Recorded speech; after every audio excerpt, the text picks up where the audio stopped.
I'm here today with Dr. Marc Rothenberg, who's going to answer a few of our questions from patient families.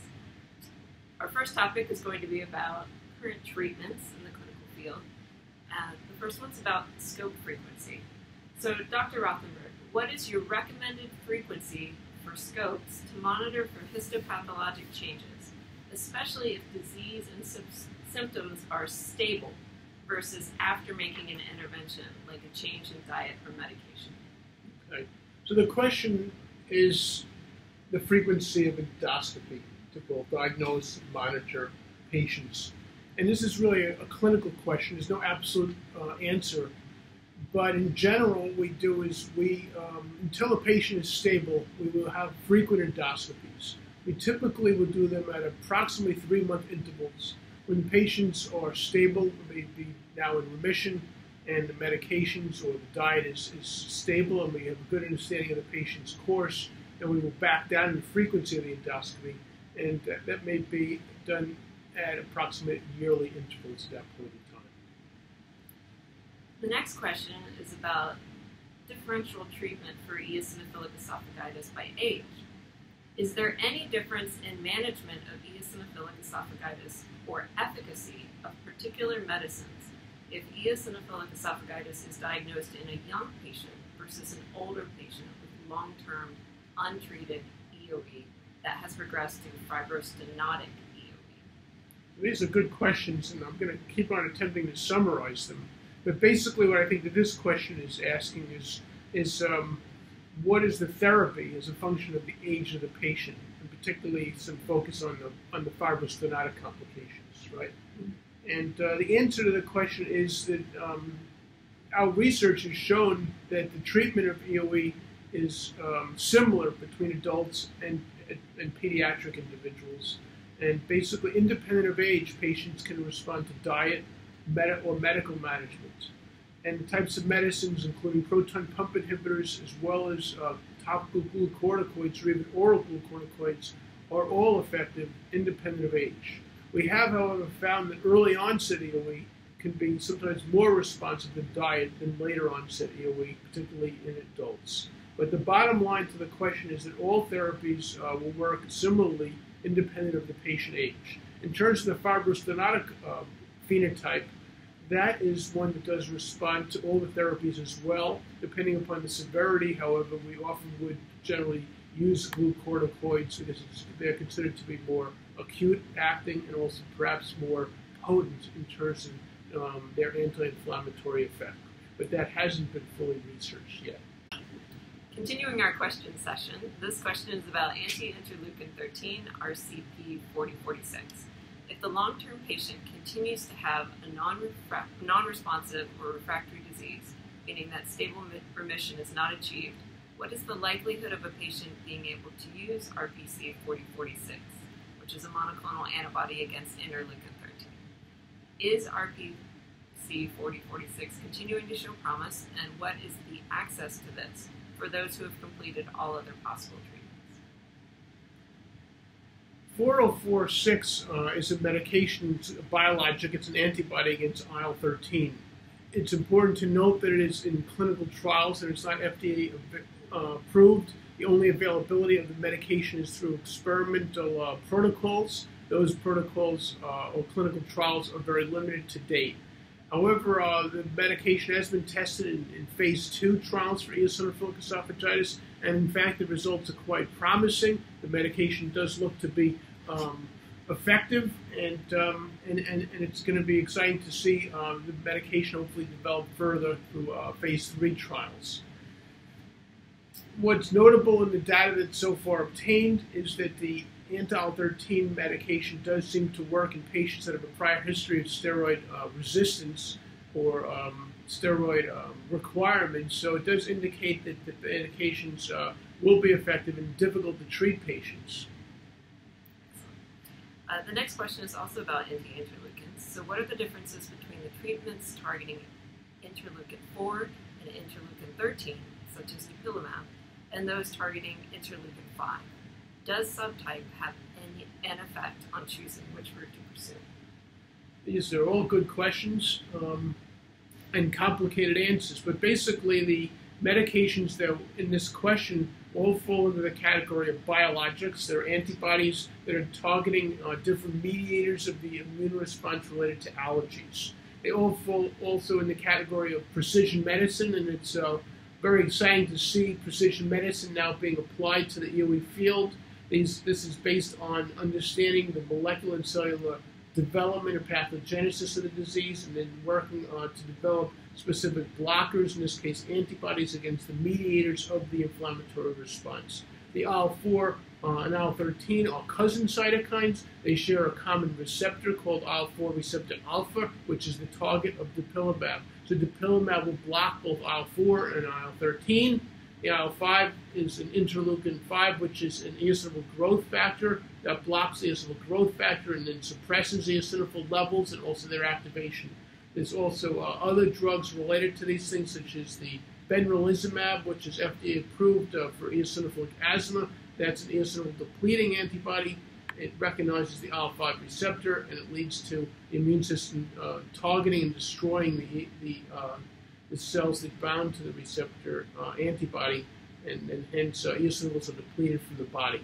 They're all exciting medicines. They all appear to be safe, and it's likely that not all the patients will respond to the medicines, and that there will be subgroups based on baseline characteristics, including molecular and cellular features that the patients have at baseline. The next question is about the risks of biologics. So what are some of the long-term risks of biologics being used now for allergic diseases in the eosinophilic gastrointestinal disorder pipeline? How will risks and benefits be weighed for patients? In terms of the risks of these precision medicines, there's some good news about that, because the immune system that's involved in allergies is really considered to be a vestigial arm of the immune system. So here in the Western world, that part of the immune system doesn't get challenged a lot. It's not needed for protective immunity to a large extent. And unlike other biologics which target other pathways that may be more germane to essential immunology and immunity, this pathway that's being blocked by these biologics is really vestigial. It's able to be knocked out without any major consequences. And we know that from preclinical studies in animals that don't have these molecules, but also the fact is that the early data with the biologics in these diseases have been very safe. And if you read the package insert for these medications, for the ones at least that are FDA approved, there's not really any risk for infections. There is some warnings about parasite infections, that if you do have a parasite infection or you're at high risk of a parasite infection, you should be careful about not taking these medications. But we feel that these medications will be very safe and not very immunosuppressive.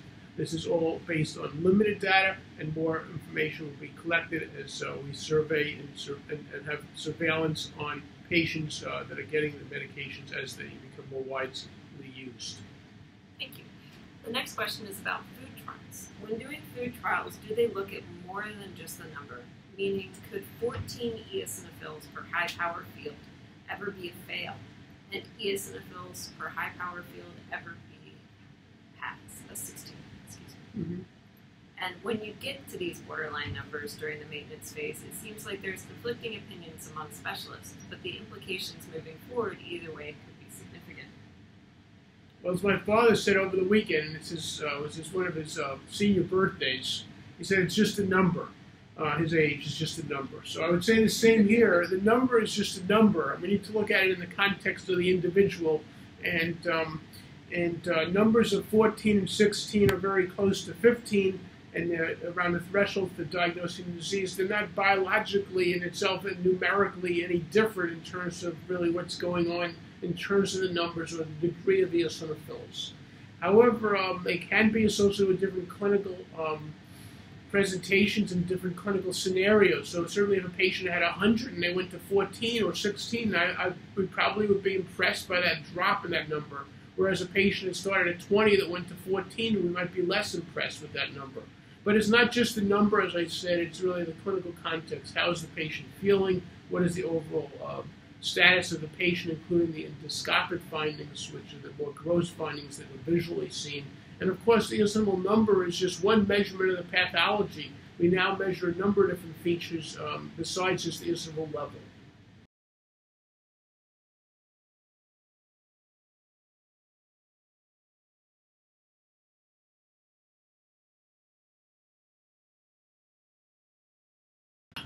I'm here with Dr. Marc Rothenberg, and we're going to talk a little bit about what's up and coming in the forecast on the clinical world for eosinophilic gastrointestinal disorders.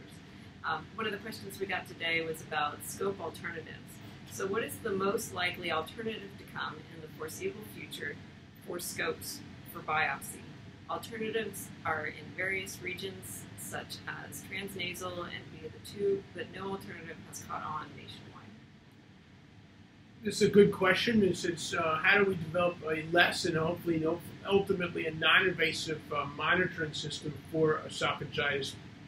And certainly there are some techniques and procedures that are in development. They haven't, as you said, caught on in terms of being widely used. However, they show great promise. That includes both the transnasal endoscopy, the eosinophil string test, and the eosinophil cyto sponge. These are all ways that are somewhat invasive, certainly from the patient point of view, but they are less invasive in a standard endoscopy, particularly in pediatrics, which requires substantial anesthesia. There are also a number of different circulating biomarkers and oral biomarkers that are being used, which would certainly be a lot less invasive than the other more gross procedures involving endoscopy. The next question is about sequencing. Do you anticipate that whole exome sequencing will be an important route to identifying which subtype a patient has, and then to map out treatment? Whole exome sequencing in the case of EOE is really a research approach to understand the disease. We have done now exome sequencing on hundreds of patients with EOE, and we have used that to uncover different mechanisms and pathways involved. On the single patient level, the whole exome sequencing is not yet clinically useful, and that's because EOE is a very complex trait. And we know from our work in genetics that the DNA, heritable DNA, the sequence of the DNA, is not the primary driver of the disease. For example, even twins that are identical only have a 40% concordance, indicating that genetics is important, but the environment plays a role as well. So we need to interpret whole exome sequence data very cautiously, and it's really a research tool at this point before we can use it clinically. I am not I'm not anticipating in the next couple of years sequencing at that level to be used clinically because of the complexity behind the disease. It's quite different than cancer and Mendelian diseases, where single genetic changes can have a very high likelihood of causing different specific problems. The next question is about biologics. How do you see biologics, especially dupilumab, changing how we manage eosinophilic esophagitis? Could we potentially use it as a first-line therapy? Biologics are extraordinarily interesting and promising, and I am very hopeful that they're going to transform the treatment of eosinophilic esophagitis and related diseases. We now have at our fingertips, really, abilities to manipulate in patients in a safe way the particular pathways that are involved in the orchestration and the effector phase, which is the steps involved in propagation of eosinophilic esophagitis. And I anticipate when these medications are definitively proven and available based on approval by regulatory agencies, that they will be routinely used to manage the patients. I'm also not only anticipating usage, but I'm anticipating that they will transform treatment, because we will be truly blocking in a specific manner the basic elements of the disease. And it's hopeful that these will also allow patients to live a higher quality of life, particularly by advancement of diet and improvement of their symptoms, which are sometimes currently refractory to therapy, and also some of the therapies certainly are are limited by their ease of administration and their side effects. Last question for our treatment forecast section is about future treatment. What do you see as the most promising emerging treatment? Sphinx 7 related, A1AT, or something else? Does the answer to this question differ by subtype? Will the ideal therapies be combination ones or targeted with some more precision medicine diagnostics in the future?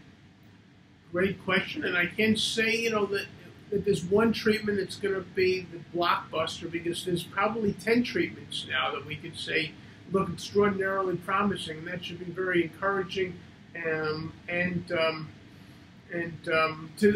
the patients suffering from these diseases and their families. There's a number of different pathways that are now being uncovered that we believe are amenable to pharmacological manipulation, and also being able to be used to truly reverse and hopefully cure the disease. It does include the compounds mentioned in those particular examples, the Sphinx 7 and the A1AT. We're looking at some form of what we call protein replacement therapy.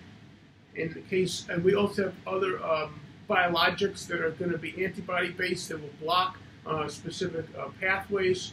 I'm very excited also about small molecule inhibitors, particularly ones that are now being developed for other allergic diseases, but also the usage of medications that are currently available but that may have some side effects, but reformulating them so that they don't have systemic absorption, particularly delivering to the esophagus. And examples of that might even be usage of some of the tyrosine kinase inhibitors that are now used as magic bullet therapy for cancer. These are fairly well tolerated compared to chemotherapy. They're very effective, but they do have some mild to moderate side effects. That's following systemic absorption. One of our major research projects is to topically deliver these to the esophagus, and as a result, as we see with the usage of topical glucocorticoids, that the side effects could be greatly reduced, especially if we're just seeing local absorption and not systemic absorption,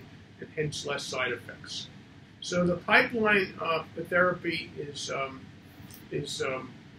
substantial, and I'm very hopeful that it's truly going to be transformative for the patients.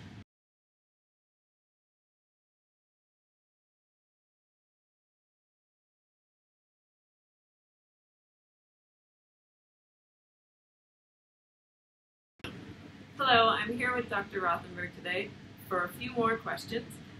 These are about comorbid conditions and symptoms that you'd see in the clinic. So for eosinophilic gastrointestinal disorders, what is the current research on these and mast cell disorders occurring together? Well, when we first described eosinophilic esophagitis, we obviously used the name eosinophilic because we were highly impressed by the stunning and marked accumulation and levels of eosinophils in the biopsies that we were getting, and therefore the diseases were named after these cells. When, however, we began to do deep molecular and cellular probing of the tissue, we found out that mast cells were also very prevalent and were actually activated, and they were at substantial levels that were much higher than we would normally see. So this is, this is reflective of the fact that these diseases, although called eosinophilic GI disease or EGD, are not only related to eosinophils, but there are a number of other inflammatory cells that are involved in the disease and likely driving some of the clinical manifestations of the disease. It does turn out that mast cells and eosinophils are cousin cells. They are hallmark cells involved in allergy. And if you look them up in a textbook of blood cells, you'll see that they often might be in the same chapter because they are involved in similar responses, and they're actually regulated by the same related pathways related to these cytokines. They do different things. They are involved in somewhat different reactions related to the allergy response. But the bottom line is that EOE and related EGD disorders are just eosinophil diseases. They are associated with other cells, and mast cells are certainly likely to be very important in these diseases as well. Another one about a comorbid condition is hypermobility. Has understanding of the role of hypermobility in eosinophilic gastrointestinal disorders changed over the last few years? Is it thought to be present at higher rates than previously thought? Is it possible that hypermobility could be a nutritional or mitochondrial consequence of eosinophilic gastrointestinal disorders instead of a co-occurring congenital condition? Everything's possible. These are great questions. Yeah, they are. But in terms of the relationship between eosinophilic GI disease and hypermobility, this is a fascinating subject area. We actually here at Cincinnati Children's are, I think, the first to make the connection. And when we did,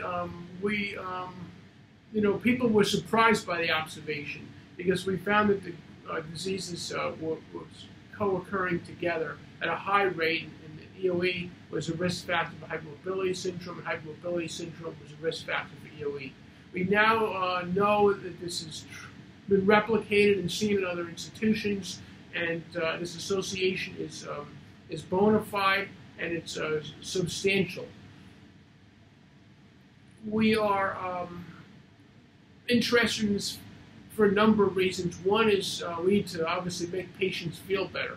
And having hypermobility syndromes along with EOE makes it even more complex to treat a patient, and we need to do a very good job to make sure that the patient is treated holistically. And that's one of our main drivers initially is to heal both the esophagitis and the GI disease, but also the manifestations of hypermobility, and to make patients cope best with both of these diseases. So our patients that have these diseases are seen by specialists in hypermobility as well as EOE, and work side by side to develop the best treatment plan. From a research point of view, which happens to be my passion, we need to understand what this connection means scientifically. And we do know that some of the hypermobility syndromes are caused by particular diseases that are often Mendelian traits. So there are specific single genes that cause some of the hypermobility syndromes, and in fact, if a patient has some of these, they have a high rate of EOE. And what that means is that these specific genetic changes, which you might call in these cases mutations, are sufficient to cause eosinophilic GI disease. And this is a rare presentation for eosinophilic GI disease, but it does tell us some fundamental information about the steps that lead to the disease, and we believe that these are also operational to other degrees of magnitude in patients without these Mendelian traits. Now, let me be a little bit more, specific. But by saying, in rare cases of hypermobility syndrome, there are diseases such as Marfan syndrome and also Loeys-Dietz syndrome that are caused by mutations in a single gene. In this case, the gene that encodes for a receptor, for the TGF-beta receptor. And if you have this mutation in this receptor, you do have hypermobility. Of course, hypermobility isn't just in the joints, but it can be in other muscles in the body, such as the heart, and that's certainly a concern for people that have that particular problem, because they do have cardiac manifestations. But we do know now that the TGF-beta is now important in EOE, and a lot of our research is to try to understand how a mutation in the TGF-beta receptor can cause EOE. And what does this mean for patients with or without hypermobility syndrome? What it means is that you can count on us for researching this, taking all leads that we get, and to dive into them on a highest possible level. And in this case, we know more about these hypermobility syndromes than EOE, so it allows us to advance the EOE field by applying the knowledge of the hypermobility syndrome. In this case, we have, for example, certain drugs that are used for hypermobility syndrome, and we can now consider using them for EOE, whether it's with the hypermobility syndrome or not, and that led to one of our current clinical trials, for example, looking at losartan, which it's a blood pressure medication, but one of its modes of action is to lower TGF-beta. So we are researching that, and that illustrates how we can use this information, this connection through research to advance the treatment and understanding of EOE.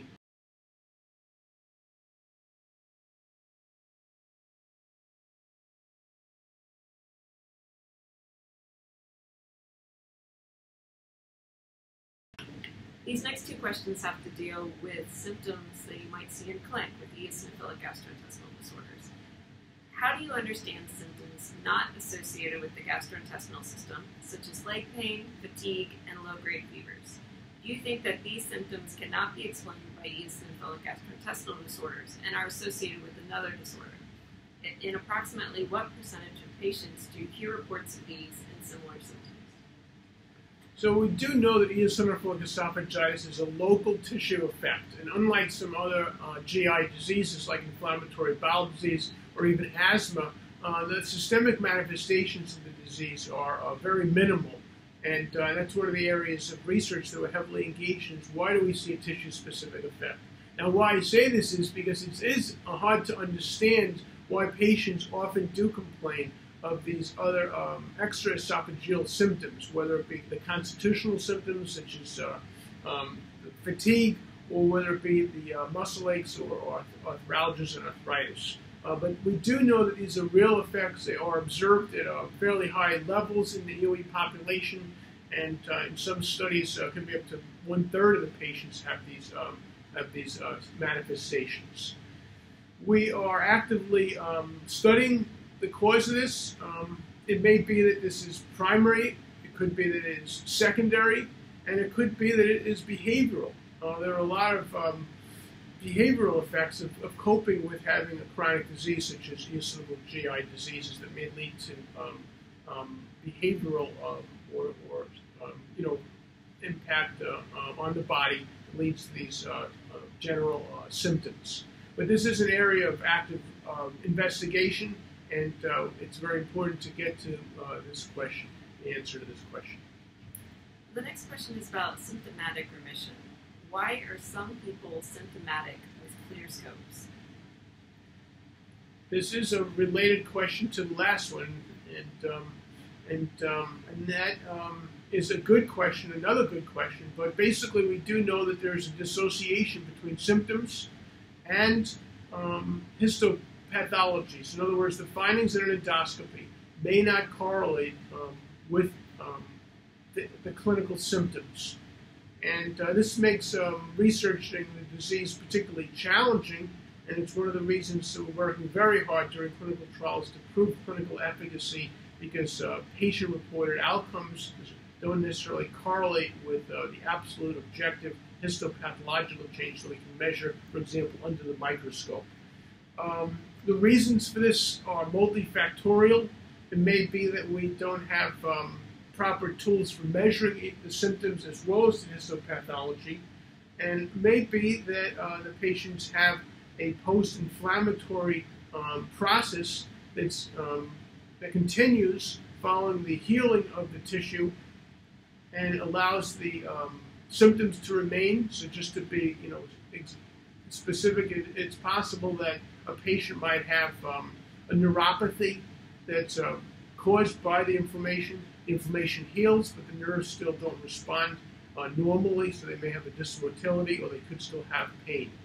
And similar to the last question, I raised the possibility that some of these effects may be behavioral. If someone gets used to having pain every day, you may take away the pain, but they may still feel crummy because that's what they're used to. So these are all very important areas that we need to understand better, and they're under active research investigation.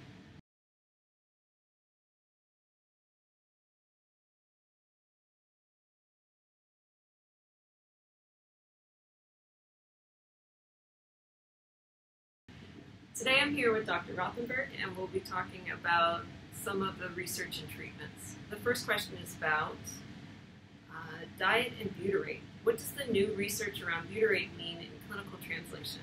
Do we know if there is dietary application of this new finding? Well, the butyrate story is fascinating and interesting, and it's unexpected, at least to us. And it's one that's still very strongly research-oriented, so there's not yet any clinical messages here. But from a research point of view, what we found is that it comes down to this article here that we just had in the front cover of this very nice journal here called Journal of Clinical Investigation. And these cells here, which are the T cells that are superimposed on the esophagus, are mediating the disease. And what we did in this analysis was characterize these cells on a single cell level related to sequencing their whole genome and looking at what we call RNA sequencing on the single cell level. That did involve 5 years of research, a lot of work. I credit Dr. Ting Wang for doing that. But one of the findings in this study was that these cells that are actually responding to the food express a receptor that binds to butyrate. Now, the receptor was known. It was known to be on these T cells, and the receptor is thought to be mediating a butyrate effect. Normally, butyrate is thought to be anti-inflammatory. However, we found in our research studies, and again, these are preclinical studies, that the butyrate was pro-inflammatory, pro-EOE, pro-Th2 type 2 immunity. So these results are under active investigation. There's a lot more work that needs to be done, but the bottom line is that we've raised the possibility that butyrate could be causative to some degree, and that it's not simply anti-inflammatory, and it's a very complex system to understand. It's important to note that butyrate is thought to be a byproduct of bacteria that are normally inhabiting both the esophagus and the intestine as well as the skin. So you can see the complex interaction between the environment, the bacteria, and what they make, and the immune system. And there's a lot to consider there, and we are actively pursuing that to understand its clinical significance and what to do with that piece of information to help patients better, become better. The next question relates to the lower eosinophilic gastrointestinal disorders, eosinophilic gastritis, eosinophilic colitis, and eosinophilic gastroenteritis. What will it take to have a recognized standard diagnostic and treatment plan for lower eosinophilic gastrointestinal disorders? How close are you to achieving this? Additionally, so many questions. What is the most current research for eosinophilic gastritis, eosinophilic colitis, and eosinophilic gastroenteritis?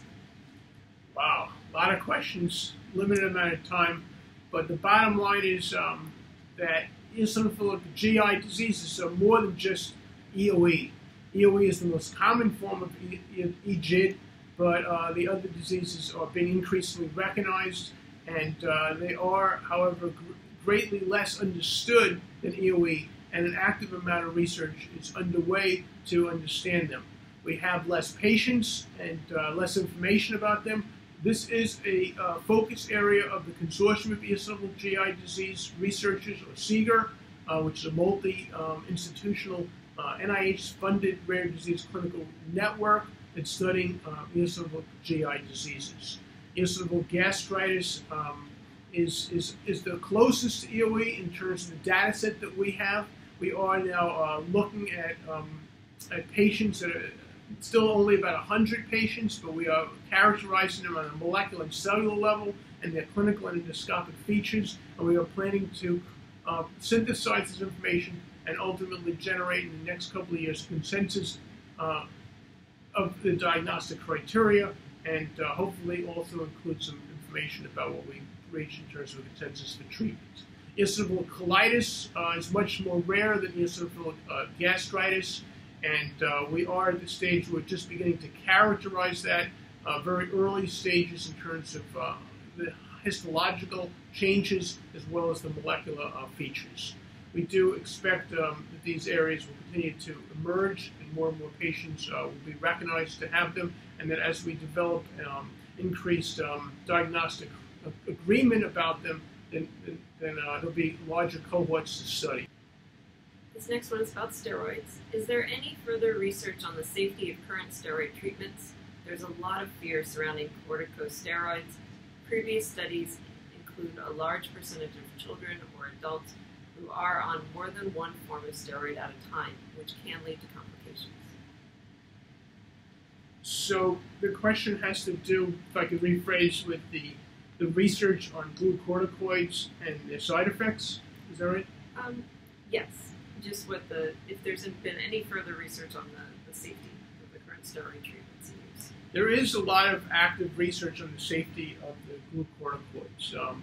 There is now, as you may know, the number of companies that are trying to get approval by the FDA for their glucocorticoids, and that has forced them to look deeply at the side effects. We do know that steroids can cause topical candidiasis, We do know that steroids in some doses can cause suppression of the adrenal hypothalamus pituitary axis, which has to do with generation of internal hormones in the body, and there are other effects of glucocorticoids that are being monitored. However, when we topically deliver them to the esophagus, there's a minimal amount of side effects systemically, and this is being actively pursued in the research. We do know that there are genetic variants in terms of responses to the glucocorticoids, and that certain patients may have a higher risk of some of the side effects. But by and large, glucocorticoids or steroids are generally safe for EOE, and they can be used currently in an off-label indication for treatment of the disease.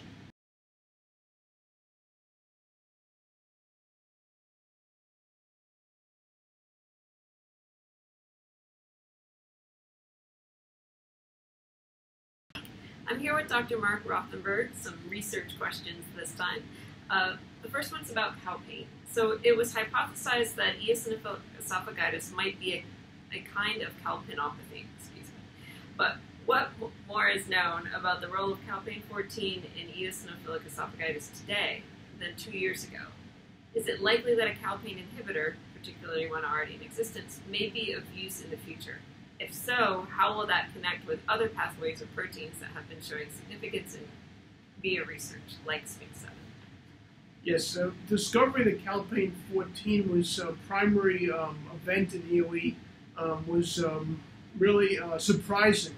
And at the time, there wasn't anything published or known about Calpain-14, and certainly its association with EOE was completely, it was completely based on an empirical analysis of the genome. So when we first found this, there were no reagents for studying Calpain-14, and we've taken the last couple of years to build a framework to begin to ask questions. That includes ability to make the protein, ability to study the gene, its regulation, and all these areas have now been developed, and we have tools on our hand to improve and advance the understanding. What we basically now know, particularly, it's a little more technical, is that EOE can be linked and associated genetically with variants in the Calpain-14 gene. Calpain-14 is an eosinophil, is an esophageal-specific protein. It's one of the strongest proteins that shows selectivity for the esophagus, and it's that selectivity for the esophagus that explains the susceptibility for the esophagitis, not the general atopy or allergies that we see in these patients. We do know, which is an amazing connection here, is that the adaptive immune system, the allergic response, induces Calpain-14. So the protein in the gene is very low levels, it is high in the esophagus than anywhere else in the body, but when you have an allergic reaction, particularly the IL-13, induces the Calpain-14 by 1,000-fold, which is a huge change, and this then leads to a change in the function of the epithelial cells that are normally part of the barrier, and we're heavily working on understanding as an enzyme. Calpain-14 is an enzyme. What is the enzyme substrate? What does it normally bind to? And what does it do? And we now have leads that it's involved in a whole specific pathway that has to do with epithelial cell biology, and we're heavily pursuing that. Now, in terms of Calpain inhibitors, that's something that they do exist, and we are working on developing reagents that specifically target Calpain-14, both increase its activity and suppress its activity, and we hope that we can manipulate the esophagitis and the repair response in the epithelium by regulating it with these chemical agents that may be also ultimately therapeutic material.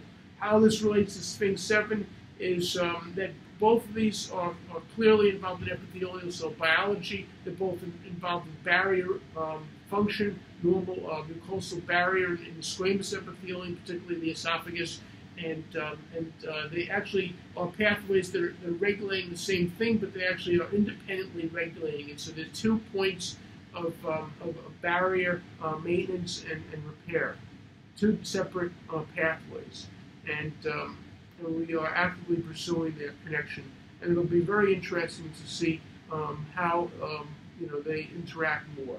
Spink7 is an enzyme inhibitor. Calpain 14 is an enzyme. We need to understand how these proteolytic pathways talk to each other. Speaking of barriers, this next question is about the microbiome. So how close are we to understanding the role of microbiota, especially in infancy, in skewing towards Th2 diseases? Is the esophageal microbiome any differently understood in terms of commensal versus pathogenic microbial signatures than the gut microbiome is? Are there studies in process to look at whether the significant microbial variances are causal or consequential of disease? And are we many years out from clinical interventions? The microbiome is an area of active and exciting research. We know that the esophagus has its own unique microbiome. The bacteria in the esophagus is present in normal homeostatic conditions. It is much lower than the lower GI tract in the colon, for example, and that there are changes in the microbiome in patients with the disease, a process called dysbiosis. And the best way to prove that this are causative of the disease is to actually look at experimental systems in mice, and we are collaborating with investigators that have a germ-free colony of mice, for example, and we can take the bacteria for both the stool and the colon and also the esophagus and putting them back into the germ-free condition. It turns out that germ-free mice have an increased predisposition to allergies. They have increased IgE, and then when you put bacteria in, you can put it in for patients without different types of diseases. In this case, food allergy. Food allergy bacteria will promote the food allergy in mice. And what we need to do is show that this is also operational in EOE, and that's where we are right now.